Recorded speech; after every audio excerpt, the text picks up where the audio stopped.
All right, car is here at Profab. Finally getting more cage.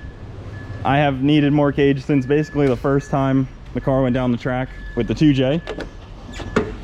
Just talked to the guys here and they kind of explained to me what we're doing. Gonna do an X here to there. There's gonna be another bar that goes here to over there, and then a hoop around me so that I have more safety, because I definitely need more safety. A couple more X's will be involved. There will be an X on the roof. This will be moved to down like right here to where it's easier to grab. There's gonna be a lot of bars, guys. A lot of bars. There's gonna be like 4 more bars right in this door area. It's gonna be a bunch of bars over my head, back down here, right over the transmission tunnel. It's definitely going to escalate quickly here, but it's gonna feel so much safer once it's in there, and it's definitely very needed. Why it's up here, I'm gonna have them shore up the belly pan and put the burn down tank that I was fiddling with the other day into it. Probably gonna put it in that same spot where that huge dent is, right there. I'm sure you can see that huge dent on camera. But that is what we're doing, guys. So car's up here at Profab, getting put together. So all of this bars are gonna be chrome ollie, painted black again, and it's gonna be really, really tight to get in now. That's one thing about these fast cars. The faster you get, the harder they are to get into. So that's always fun. So won't see the old 2J on the channel for a little while, a couple weeks, and they'll have it back to me just in time for Texas is the goal. I'm sure they will shore up a bunch of other stuff that they find that I did while it's gone. It's very windy. While they have it, it's definitely gonna be a lot better once it's done. Yeah, I'm excited for more cage. So is Bronte. Well, back in the shop, and it's a little sad because my main girl isn't here. Friggin' 4th gen Camaro is here every time I'm here, and she's just not. It's so sad in a way. Like, I never thought I would love that car as much as I do. It was always just like a build to be like a fun, you know, it's a fun race car. I never wanted to like it as much as I do, because I always felt it was better to keep yourselves a little distance so you don't get hurt by it when something happens, and I've been trying to. But all we have is that puddle of oil from doing an oil change. And then the 240, the car that I will eventually finish. Probably work on it a good bit in these next 2 weeks until the Camaro's back. Then it'll be all gun-ho on the Camaro, getting it ready for Texas, because that's gonna be a big one. Today, I have a little shop upgrade kind of project, kind of clean up the shop to do to finish this video off, and then maybe I'll even mess with the 240 a little bit. I got a couple things I want to wrap up. But this shelf right here, not my homemade table pallet. So this shelf right here is looking sad. There's really not even that much weight on it, and it's already looking really rough. So time to swap the fluid shelf out for a better shelf. This one just is not cutting it, unfortunately. So take all this stuff out, redo it. I got a new shelf to put here, and then clean up the shop, because if you can see here, every workbench is filled with stuff. Every single one of them. So, except for the toolbox. So, it is pretty messy in here, so I need to tear into that a little bit. And then I also want to organize this shelf to where it's more set up to where it's just parts that need to go onto this car. Maybe I can have it like bottom shelf is for 240, top shelf is Camaro stuff. That would probably be ideal. And I could put like Camaro specific tools on a shelf. Have not figured it out yet. The new shelf I got is much bigger for this area, so it should be able to you know, hold all this stuff a lot better, and it won't be caving in the middle, so everything falling over, kind of inconvenient. So let's get to organizing here.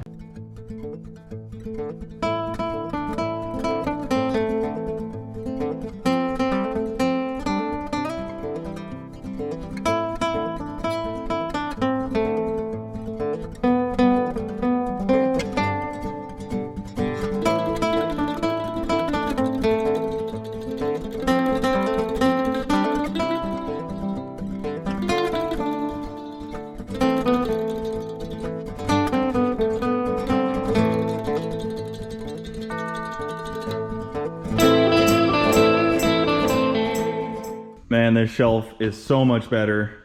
I cut this piece of wood right here just to fit the shop vac there. I have this little spot right here, but this holds so much more stuff and it's not bowing. I have a bunch of oil for the Camaro, 2 fresh filters, 2 cases of oil now, a bunch of other miscellaneous oils, cleaners, and then other miscellaneous stuff down here that I've had for a while, but everything is actually visible now and I have room to really expand. I would like to have this thing stocked full of all the fluids I need, transmission fluid, diff fluid, anything I may need, I'd like it on this shelf, so probably gonna go stock that thing up. Man, the shop is finally starting to be organized. It's really coming together here. I just need an extra car here and maybe these floors cleaned up, but put all of the 240 parts that need to go back on it on this shelf instead of just scattered across the workbenches. So hopefully while the Camaro's gone, I can really tear into this car. Welding table is cleaned off. This whole workbench is very cleaned off now. There was so much just junk on here that didn't need to be here. Finally took down this speaker. I didn't even realize it was a nice speaker. Oh man, these things are fragile, I'll tell you what, guys. Oh, I'm sure somebody is gonna say, oh, that was a great speaker, but come on, who's using these type of speakers anymore? It had one in every corner when I first moved in, but those things came out real quick. They were useless. See a lot of this in the next week and a half waiting on my Camaro, so. I know you guys wanted to see it. Some of you guys don't care about drifting that much. Some of you guys do, but I have a weird feeling that the first thing I do with this is gonna be going down the drag strip because I can't resist.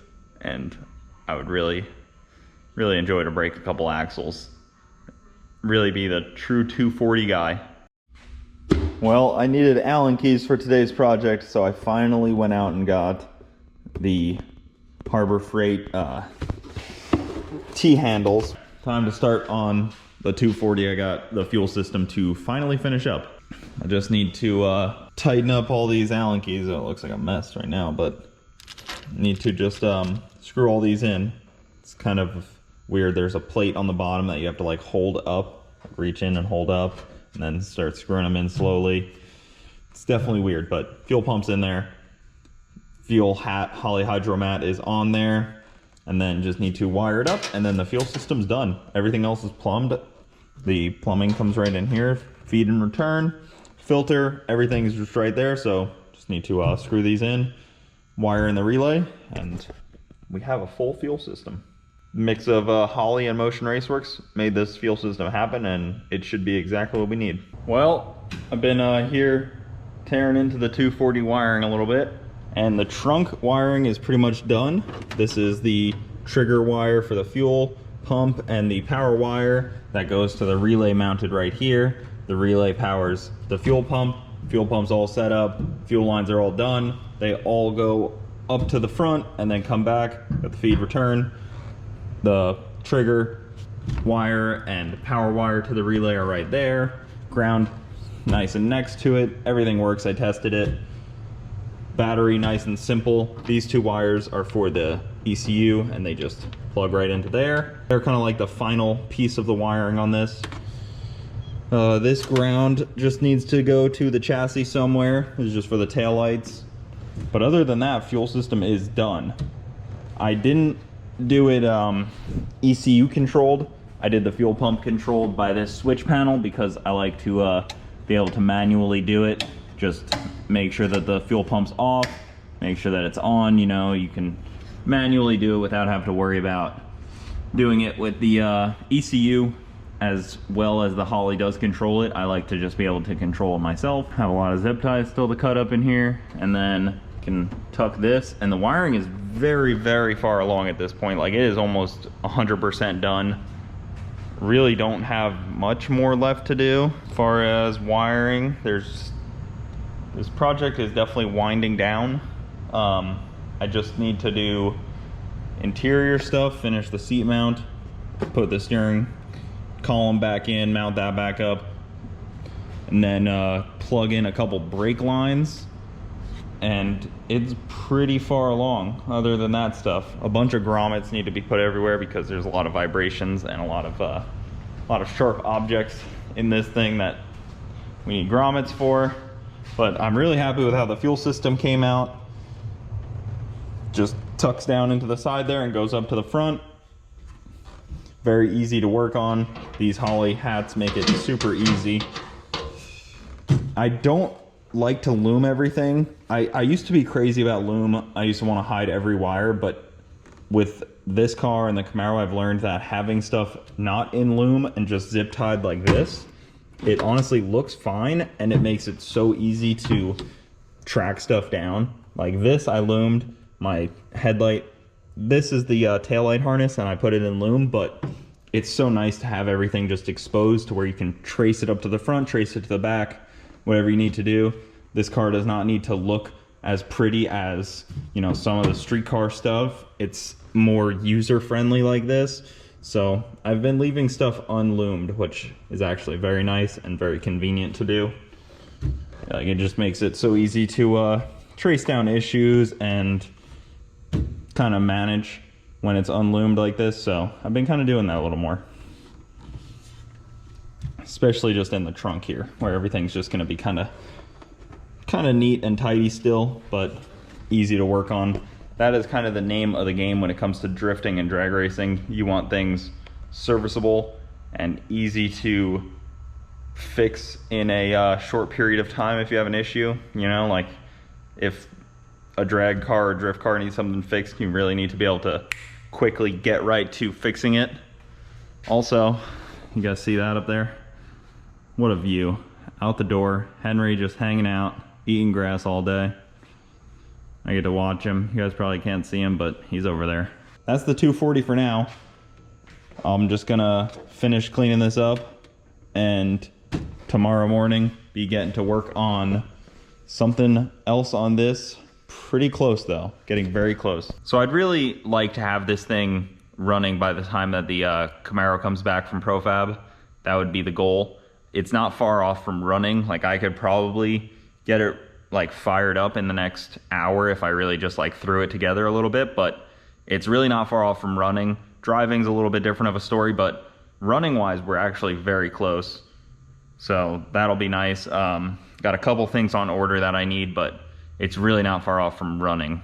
Driving's a little bit different of a story, but it's not that far off from there either. So very cool. Very excited to start twiddling with this. Gonna have Dr. Tune 'em all or something come down and throw a tune in this ECU to help us get off to a good start here, because he's definitely the guy to tune the drift car. And then put the rest of the exhaust on. There's just a bunch of little stuff, but can have it started up probably in the next week or so if I really push on it. So also, I think this thing needs some different front wheels. Some of you drift guys will probably understand that. These 18s in the front are a little big, and then there's also 18s in the back, I believe. But these tires are also extremely old. Where's the date on these? There's the date, I believe, 2309. So these tires are very old. Pretty sure that's the date. The wheels are probably fine for the back. These are Goodyear. Maybe they're newer. 17, 12. Dang, the Goodyear Eagle GTs. These are also very old. wouldn't even make good burnout tires, I bet. Like, these are just so shot. So, new tires all around for this thing. Probably do some 17s in the front, because these 18s just look like massive tires on here, massive wheels on here. If any of you guys have some matching fronts for this thing and have some good drift car insight and want to let me know what my move is here, because I need new wheels and I need new tires. I need new tires, so if I'm gonna do that, I might as well do the right size wheels. But you guys let me know in the comments. Some of you drifty boys may understand. These are 225, 40, 18s. Maybe, I mean, maybe an 18 in the front is right, but from what I've seen and heard, an 18 is a little too big for a 240 in the front. Maybe even in the back, honestly. I don't really know anything about drifty stuff. Yeah, so let me know what you guys think about that setup. I would like to just get the matching fronts in a 17 if that's my move, but honestly don't know. If somebody's big on this kind of stuff, email me. My email is in the description. I would definitely like to talk to you if you are an XXR wheel dealer and you can get me hooked up on a set of these, you know, let me know. I'm curious. I'll definitely looking to work with somebody that knows what they're talking about, so reach out. That'll do it for this video, guys. Thank you so much for watching. Thanks for subscribing. I will see you next time. Keep it saucy. See you later.